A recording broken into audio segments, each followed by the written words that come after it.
အားလုံးပဲမင်္ဂလာပါအခုဒီနေ့လေးစဆွဲမယ်နော်ပထမဦးဆုံးနေရန်နေစဆွဲမှာဖြစ်တဲ့အတွက်နေရန်အမြင့်သည်အပေါ်နဲ့အောက်ကို 18pc အမြင့်ပေးထားတယ်အောက်ထက်ရဲ့ဒီအောက်ခြေပေါ့နော်ကျန်းခင်းရ2ပေအမြင့်ပေးထားတယ်အပေါ်ထက်က1ပေပေးထားတယ်ပေါ့နော်ဒါလေးတွေဆွဲရအောင်1ပေအခုဆက်လက်မလိုက်တဲ့ဒီအခန်းပွဲပေါ့နော်ဒီဘက်အချမ်းကကျတော့48ပေအမြင့်ပေးထားတယ်ဒီအမိုးကိုကြတော့အပေါ်မှာသူက4ပေ48ပေရဲ့အပေါ်ထပ်ပြီး4ပေမြင့်ပေးထားတယ်နော်ဒီရှော့စာပုံစံမျိုးလေးပြုတ်လုပ်ပေးထားတယ်အဲ့တော့ဒါလေးတွေအရင်စဆွဲမယ်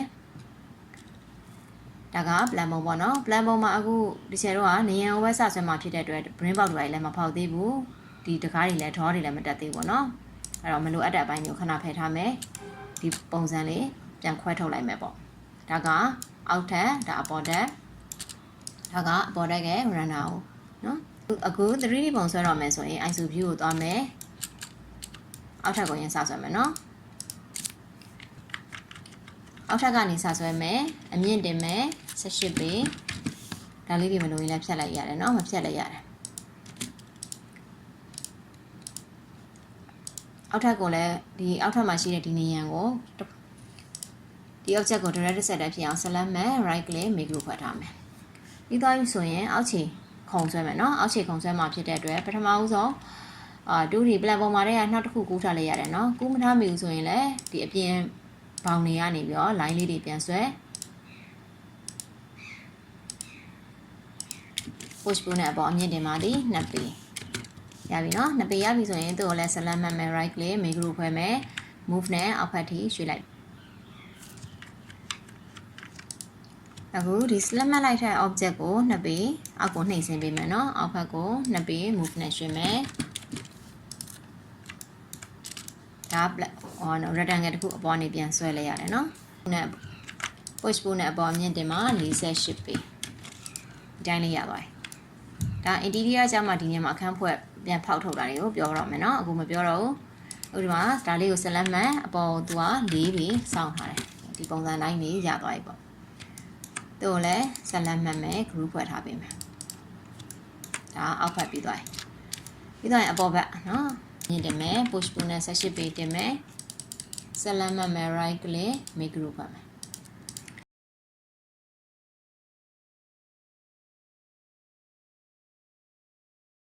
တော့လည်းအောက်ခြေချမ်းခင်းဆွဲမှာဖြစ်တဲ့အတွက် make group ဖွဲ့ပြီးသွားပြီဆိုရင် rectangle တစ်ခုဆွဲမယ်အပြင်ဘက်ကနေဆွဲမယ်နော် push pull နဲ့အပေါ်တင်မှာတစ်ပေအကျယ်ရှိမယ် sorry တစ်ပေအမြင့်ရှိမယ် select မှတ် right click make group ဖွဲ့မယ် move နဲ့အောက်ကိုရွှေ့ထားမယ်အဲဆိုရင်ရပြီနော်အဲဒီဘက်အချမ်းလေး runner ရဲ့ဒုတွေကလည်းဒီအောက်ခြေချမ်းခင်းနဲ့ဒုအတူတူပဲဆိုတော့တစ်ပေပေါ့နော်တစ်ပေဆိုတော့တော့ runner ကကြတော့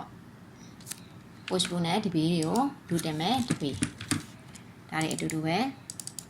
ဒါလေးရသွားတယ်ဒါဒီအတွင်းကိုမလို့ချင်းဖြတ်လို့ရရနော် line နေရှုံးမှာဆိုရင်ဖြတ်လိုက်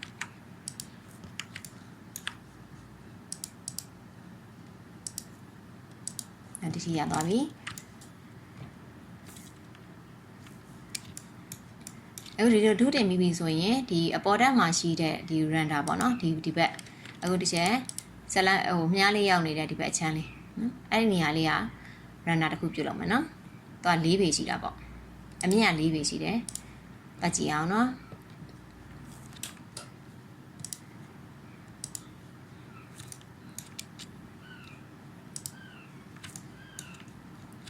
ဒီအပေါ်ဘက်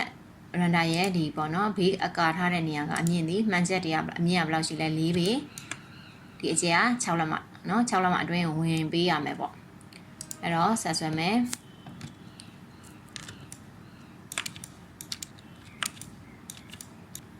group ဖွဲ့ထားတာဖြစ်တဲ့အတွက်အတွင်းထဲကိုဝင်မယ် offset နဲ့ဘယ်လောက်လဲဆိုတော့6လက်မဝင်လိုက်ပြီပထမတစ်ခု6လက်မထပ်ဝင်မယ်ပြီးရင်မှန်ရဲ့ဒုပေါ့နော်မှန်ရဲ့ဒုကိုအမှ4လက်မလို့ပေးထားတာဖြစ်တဲ့အတွက်4နော်4လက်မဒုဝင်လိုက်ပြီရောဒီကနေဒီ line လေးဆက်ဒီနေရာလေးနေရန်ဘေးနေရန်လာမှာဖြစ်တဲ့အတွက်မလိုအပ်ဘူးเนาะဒီကဘေးရဲ့ဘော်ဒက်ကနေရန်မလိုအပ်ဘူးဒီအခုဆက်လက်ဖြတ်လိုက်တဲ့နေရာလည်းမလိုအပ်တဲ့အပိုင်းတော့ဒီအထိပဲသွားမယ်เนาะဒီနေရန်အထိပဲသွားမယ် ဒါရင်မလို့တော့နော်ဒီဘက်ချက်မလို့တော့ပြီးဒီညာလေးကိုလည်းကာပေးရမယ်ဆိုတော့တိတ်မရှာနဲ့အတွင်းထဲကိုဘယ်လောက်လဲ sorry လေးလက်မှာနော်6မှာလို့တိတ်မရှာနဲ့4 line လေးတစ်ခုဆွဲဒီကနေဒီ line လေးခုဆက်ပေးမယ်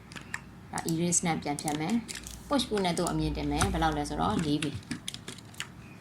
ဒါလေးရပါပြီနော်ဒီအရှိပိုင်းလေးပြုလုပ်မယ်သူ့ကိုလည်း offset ပြုလုပ်မယ်6လက်မှာအကျက်ဘေးချနေမှာ6လက်မှာပေါ့နော်အဲ့တော့မလိုတဲ့ဒီ line တွေကိုဖြတ်ထုတ်ပါဒါကအိမ်ဘတ်ချမ်းနော်အဲ့တော့ line လေးဆက်ပြန်ဆွဲမယ် group ထဲကိုဝင်ပြီးဆွဲမယ်နော်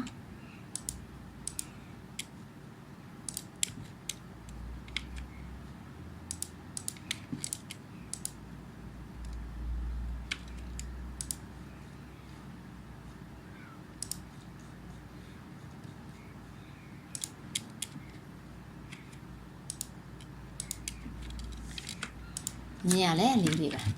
ဒါ material ကတ်တော့မှမှန်ကတ်မယ်ပေါ့နော်မလိုတဲ့ line လေးဖြတ်ချင်းနဲ့ဖြတ်တာနော်ဒါ erase နဲ့ဖြတ်လိုက်ဒါကို grid line တွေကို guideline တွေကိုဖြတ်မယ်နော် guideline တွေကိုပြန်ဖြတ်မယ်တစ်ခါတည်းဖြတ်ထားပေးမယ်နော် material ကတ်တဲ့အခါမှာအပိုင်းပိုင်းနေဖြစ်သွားမှာဆိုတော့အဲ့ဒါဆိုဒီပိုင်းလေးရပါတယ်အခုဒီ border ကလေးကိုအခုဒီ border ကိုသွားရွှေ့မယ်နော် move နဲ့ရွှေ့မယ်ဒီကနေကိုင်းဒီထောင်မှာပတ်ချပေးမယ်ပြီးတော့မှ runner တွေကိုရွှေ့မယ် select မှတ်မယ်ဒီထောင်ကနေကိုင်းဒီအောက်ဘက်မှာပတ်ချပေးလိုက်မယ်အဲ့ဒါဆိုရင်ဒီအပိုင်းလေးရပါတယ်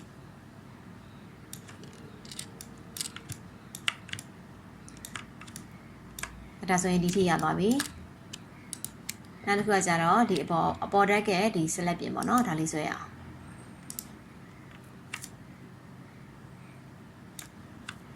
သူကအမြင့်က4ပြီပဲနော်6လက်မှာအထက်ဝင်နေမယ်နော်တူတူပဲ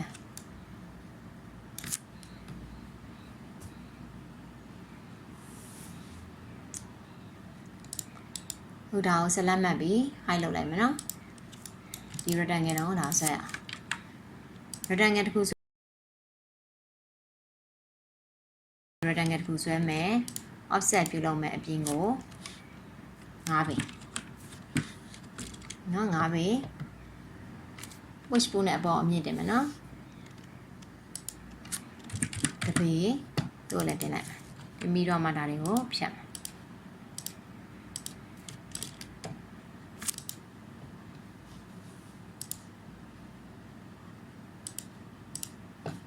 ဒီနေရာလေးနော်ဒီနေရာလေးမှာline လေးဆက်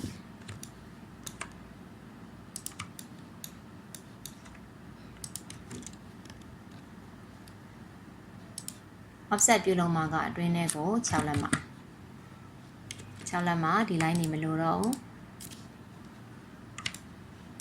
ဒါလေးပြန်ဖြတ်မယ်နော်ဒီနေရာကို line ဆက်ဒီနေရာမှာလည်းလိုတဲ့ line လေးဆက်ပေးမယ်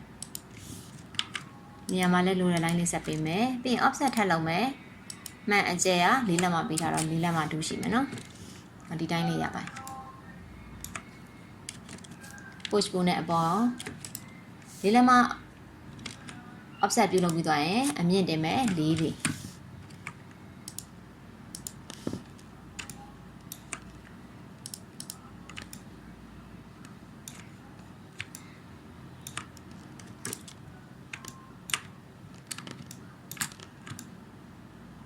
ဒါဆိုရင်ဒီထိရပါပြီနော်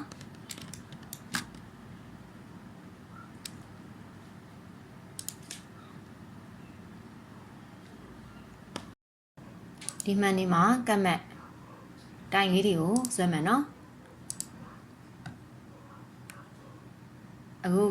ဒီမြားလေးရောက်နေတဲ့ဒီပုံဒီတိုင်လေးတွေပေါ့နော်မှန်မှာကတ်မက်ဒီတိုင်လေးတွေဆွဲမယ်သူကကြတော့4လက်မနဲ့6လက်မဆွဲထားပြီးတယ်အမြင့်ကကြတော့မှန်တဲ့ size ကအတူတူပဲဆိုတော့4ပေရှိမယ်နော်ဒါလေးတွေဆက်ဆွဲမယ် rectangle တစ်ခုဆွဲလိုက်မယ်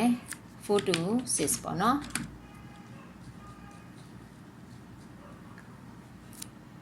push ပိုးနဲ့အပေါ်ကိုမြင့်တင်မယ်4ပင်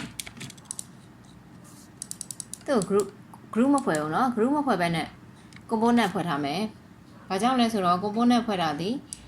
object တစ်ခုပြင် ပွားထားတဲ့ object တွေပါလိုက်ပြီးပြင်ဆင်လို့တခါတည်းပြင်ဆင်မှုရှိအောင်လို့ component ဖွဲ့မယ် group ဖွဲ့တယ်ဆိုရင်ဒီတစ်ခုတည်းကိုပြင်ရင်တစ်ခုတည်းမှာပဲတက်ရောက်မှုရှိတာเนาะဒီထောင်လေးမှာရွှေ့လိုက်ပြီအရှိကိုပြန်ထုတ်ပေးမယ်1เนาะတလောက်မှတော့ပြန်ထုတ်ပေးမှန်လေးရဲ့အပြင်နဲ့အတွင်းဘက်မှာနည်းနည်းလေးပိုနေစီခြင်းတော့ဒီနေရနဲ့ဒီဘက်မှာလာမယ်ဒီ object နဲ့ object ရှိသေးတယ်เนาะအဲ့နဲ့အရန်ကတ်နေမှာဆိုလို့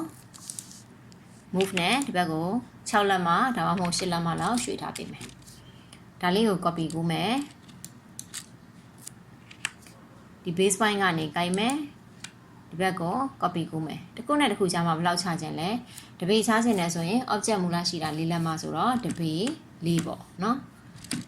တပေ၄ဆိုအရင်စိတ်သွားမယ်เนาะ2ပေ4လောက်ထားလိုက်မယ်เนาะ2ပေ4လက်မှလောက်ထားလိုက်မယ်ကြက်တဲ့လောက်ထားမယ်เนาะဒါကနမူနာဆွဲပြတာဆိုတော့အတိအကျကြီးလုံးမနေတော့ဘူးเนาะauto ကနေနှမှားကုန်ပြီ line လေးကိုအဖြောင်အတိုင်းဒီအဖြောင်တိုင်းလေးဖြစ်အောင်ဒီလိုမျိုးလေးထားပေးမယ်เนาะမအနီ dotted line လေးတွေပေါ်လာတဲ့အတိုင်းလေးထားမယ်ပြီးရင်2ပင်4လက်မ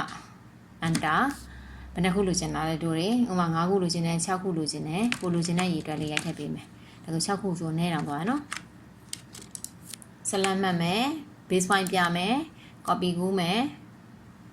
ဖြောင်တိုင်းလေးမြင်အောင်ဒီကာစာလေးကိုဇွန်းချက်ပြီးတော့နော် dotted line လေးတွေအဖြောင်တိုင်းဖြစ်အောင်ထားပေးမယ်ပြီးတော့ရင်2ပေ4လက်မှာ2ပေ4လိုရိုက်ထည့်မယ် enter ဘယ်နှခုလိုချင်လဲဟိုမှာဆက်2ခုလိုချင်တဲ့ပေါ့ကထားလိုက်မယ်နော်ပိုတော့လည်းဖြတ်တာပေါ့ဒါဆိုရင်အပြင်းရောက်သွားပြီဒီပြင်းရောက်သွားပြီဆိုတော့သူ့ကိုဖြတ်လိုက်ကဲဒီတစ်ခုပြီးသွားပြီဆိုရင်ဒီဘက်ကို copy ကူးမယ်အတိအကျလိုချင်တယ်ဆိုရင်ဒီကိုယ့်ရဲ့ render ရဲ့ live stream ကဘယ်လောက်ရှိလဲเนาะဘယ်လောက်ရှိလဲရှိတဲ့ပုံမှာမူတည်ပြီးတော့ဘယ်နှခုထားရမလဲဆိုတော့သေချာတွက်ချက်ပေးရမယ်เนาะဒီမှာ file size အရင်ကြီးသွားမှာဆိုလို့အဲ့လောက်ထိအသေးစိတ်မသွားတော့ဘူးเนาะနမူနာပဲဆွဲပြလိုက်တော့မယ်ဒီဘက်ချမ်းကိုအခုဆက်လက်မှတ်လိုက်တဲ့အခုအများလေးရောက်နေတယ်ပေါ့เนาะဒီဘက်ချမ်းလေးကိုရွှေ့မှာဆိုတော့တို့တွေဒီ object ကို rotate လှည့်ပေးရမယ် rotate လှည့်ကြမယ်အနေဒီထိရွှေ့လိုက်ပြီဒီကနေဒီထိရွှေ့မယ်ဒီဘက်ကိုဘယ်လောက်လဲဆိုတော့6လက်မှာတို့လည်း base point ပြမယ်ဒီဘက်ကို copy ကူးမယ်2ပေ4 under ဘယ်နှခုလိုချင်လဲ10ခုလိုချင်တယ်ပေါ့နော်10ခုထည့်လိုက်ပြီပိုနေမှထင်တယ်နော်လိုနေတာအဲ့ဒါဆိုထပ်ကူးမယ်မဖြတ်တော့ဘူးနော်sorry ဒီမှာရှေ့မှာဘာထုတ်ပေးအောင်မလဲဆိုတော့တစ်လက်မှထုတ်ပေးအောင်မနော်အဲ့တော့ပြန်ပြီးတော့ control z ပြန်ခေါ်မယ်ဒီ object ကလေးနေရာချလိုက်တာကိုပြန်ပြီးတော့အရှိကိုဘယ်လောက်ရွှေ့ပေးမလဲတစ်လက်မှနော်ရွှေ့ပေးမယ်ဒီလိုလေးထွက်သွားပြီဆိုတော့မှ move နဲ့ copy ပြန်ကူးမယ်2ပေ4.15ခုလောက်ထားလိုက်ပြီနော်15ခုလောက်ထားလိုက်ပြီးတော့လိုသေးတော့ဆက်ကူကြမယ်ဆက်လက်မှတ်မယ် base point ပထမပြခဲ့တဲ့ပုံစံတိုင်းပဲဒီထောင်းကနေကိုင်မယ်ဒီဘက်ကိုဘယ်လောက်လဲ2ပေ4 under 5x ပေါ့နော်5ခုလောက်ထပ်ကူမယ်အဲ့ဒါဆိုရင်ရပါပြီနော်ဒီတိုင်းလေးရသွားပြီဆိုရင်ပြီးပြီအဲ့တော့တခြားတစ်ဖက်ကိုသွားမယ်ဒီဘက်ချမ်းပေါ့ဒီဘက်ချမ်းကိုသွားဖို့ကြတော့ဒါလေးကို copy ကူးသွားမယ်ဒီထိတ်ကနေကိုင်မယ်ဒီဘက်ထိတ်ကနေပြောင်းကိုင်လိုက်ပြီနော်ဒီမှာချမယ်သူ့ကိုရှေ့ကိုထုံမယ်တစ်လက်မှဒီဘက်ကိုနည်းနည်းလေးရွှေ့မယ်6လက်မှစာလောက်နည်းနည်းလေးရွှေ့လိုက်မယ်နော်6လက်မှစာလောက်ရွှေ့လိုက်ပြီဘယ်နှခုကူးမလဲဆိုတော့ဒီက2ခုလောက်ပဲရမယ်ဆိုတော့ဒီကနေဒီထီကို2ပေဒီလက်မှပေါ့နော်ဒီလောက်ပဲထားလိုက်မယ်ဒါဆိုရင်ဒီဘက်အခုမြားရောက်နေတဲ့ဘက်အချမ်းကိုလည်း copy ကူးဖို့လိုအပ်တယ်ဆိုတော့ rotate လှည့်ပြီးသားလေးပဲယူသွားလိုက်တော့မယ်နော် rotate လှည့်ပြီးသားကိုပဲယူပြီးဒီမှာထားမယ် view လှည့်မယ်လှည့်ပြီးသွားရင် base point ကင်ပြီးတော့မှဒီထိပ်မှာသွားချပေးမယ် base point ဒီဘက်ထိပ်ကနေပြောင်းကင်မယ်ဒီမှာချအရှိကိုပြန်ထွက်မှာတစ်လက်မှာဒီဘက်ကိုအစွန်ကနေဟိုဘက်ကိုရွှေ့မှာ6လက်မှာဒါဆိုဒီအရှိကြီးကိုကဘယ်နှခုအရေးလူချင်လဲပေါ့နော် ကွာဒီနှစ်ပေလေးလမ်းမစီပဲချခြင်းနေဆိုရင်လည်းချလို့ရတယ်ချဲခြင်းလည်းချဲလို့ရတယ်နော်ဒီမှာတော့စင်တူပဲလုပ်လိုက်တော့မယ်နော်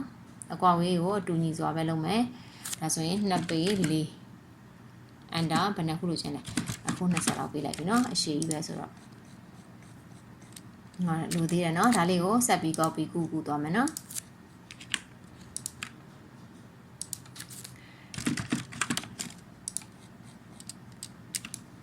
ပူသွားတာတွေကိုဖြတ်လိုက်မယ်နော်ဒီတိုင်းလေးကအတွင်းအပြင်ဘက်ကိုရမ်းရောက်သွားပြီဆိုတော့တို့တွေအတွင်းကိုပြန်ဝင်ပေးမှရမယ်နော်ဟိုအတိအကျပေါ့နော်အတိအကျတွက်နိုင်ရင်အကောင်းဆုံးပဲတကယ်ပုံဆွဲရင်တော့အတိအကျတွက်ပြရမှာဒီပုံစံတိုင်းမရအောင်နော်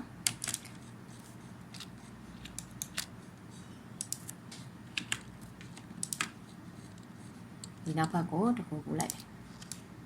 open နဲ့လှည့်မယ်ဒီကနေကိုင်းဒီတိုင်းလေးပဲနော်ရှိပါ6တို့လည်းရွှေ့တာ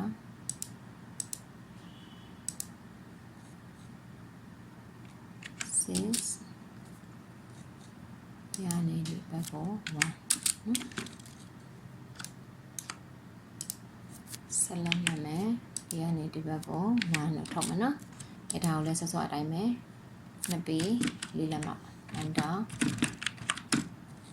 ကိုလိုချင်တဲ့ရေတက်ကူးချလိုက်မယ်နော်25ခုဆိုတော့ကွက်တိနီလောက်ဖြစ်သွားတယ်။ဒီဘက်မှာလည်းဒီဘက်နေရာလေးရှိသေးတယ်။ runner ဒီမှာဒီနေရာလေးလည်းအပိတ်ဆိုတော့သူ့ကိုလည်း copy ကူပြရမယ်နော်။ဒီဘက်ကဟာလေးလမ်းယူလိုက်တော့မယ်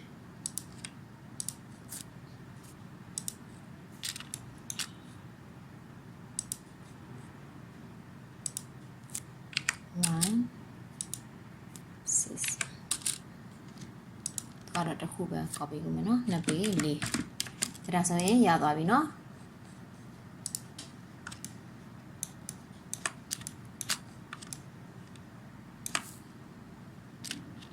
ပြီးတော့မှ material ကတ်ကြမယ်နော်ဒီ